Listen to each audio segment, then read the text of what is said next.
সানি দেওলের লাহোর 1947 বলে ডিলে হয়ে যাবে। দঙ্গল সিনেমার অ্যাক্ট্রেস সোহানী ভটনাগরের মৃত্যুর কারণ কি? পুষ্পা 3 কি তাহলে কনফার্ম?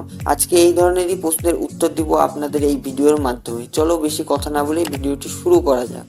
গদর 2 দিয়ে কামব্যাক করে সানি দেওল নিজের লাহোর 1947 নিয়ে ব্যস্ত হয়ে গেছিল। আমির খান প্রডিউস করতে চলেছে সানি দেওলের এই সিনেমা, যেখানে হয়তো আমির খানের ছোট্ট একটা ক্যামিও সিনও থাকতে পারে।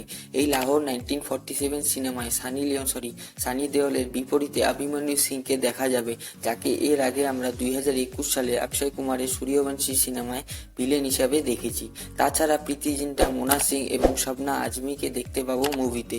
কিন্তু রাজকুমার সন্তোষী, যিনি এই সিনেমা বানাতেন, তার 2 বছরের জেল হয়ে গেছে চেক বাউন্সের মামলায়, আর 2 কোটি টাকা ফাইনও তাকে দিতে হবে। ফেব্রুয়ারি মাসের 12 তারিখ থেকে মুম্বাইয়ে এই সিনেমার শুটিংও শুরু হয়ে গেছিল, আর মালদ্বীপ আইসল্যান্ডে 1940 সালে লখনৌ শহরে সেট তৈরি হচ্ছিল।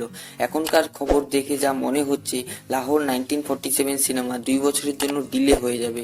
তোমাদের কি মনে হয় কমেন্টে জানিও। দঙ্গল সিনেমায় আমির খানের মেয়ের চরিত্রে থাকা সোহানী ভটনাগরের মৃত্যুর কারণ কি?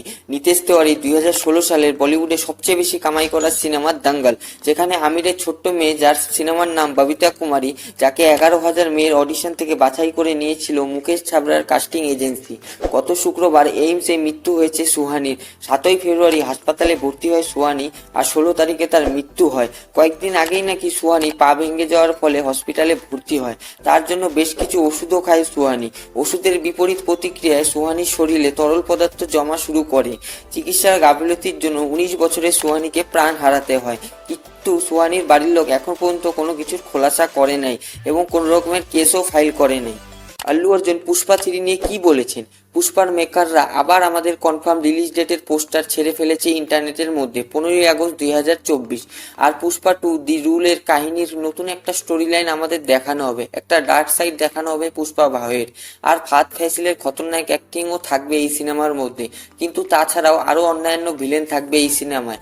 আল্লু অর্জুন এটাকে একটা ফ্র্যাঞ্চাইজ বানাইতে চায় সুকুমারের সাথে, যদি এই পুষ্পা 2 সিনেমাটা হিট হয়। আশা করি হিট তো হবেই, কারণ সুকুমার আর আল্লু অর্জুন উঠে পড়ে লাগছে এই সিনেমাকে হিট করানোর জন্য। আল্লু অর্জুন কোনো অ্যাডেরও শুট করছে না এই পুষ্পা 2 এর শুটিং এর জন্য। আল্লু অর্জুন কয়েকদিন আগে বার্লিনের ফিল্ম ফেস্টিভ্যালে গিয়েছিল, সেখান থেকে ফ্যানদের কনফার্ম করেছেন যে পুষ্পা 3 আসবেই। এর নামও ঠিক করা হয়ে গেছে, পুষ্পা দি রর। তাছাড়া একই দিনে সিঙ্গাম এগেইনও আসবে, যেখানে আধা বলিউড আছে। কয়েকদিন আগে অর্জুন কাপুরের এই দেশি পুষ্পার মতো লুকের পোস্টার রিলিজ করেছে রোহিত শেট্টি। দেখে তো ভালোই লাগছে অর্জুন কাপুরকে। হয়তো এবার ববি দেওলের মতো অর্জুন কাপুরেরও কামব্যাক হয়ে যাবে 2024 সালে ভিলেন হিসাবে।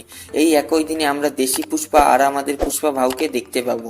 আমি তো পুষ্পা 2ই দেখবো, আর তোমরা কি করবা?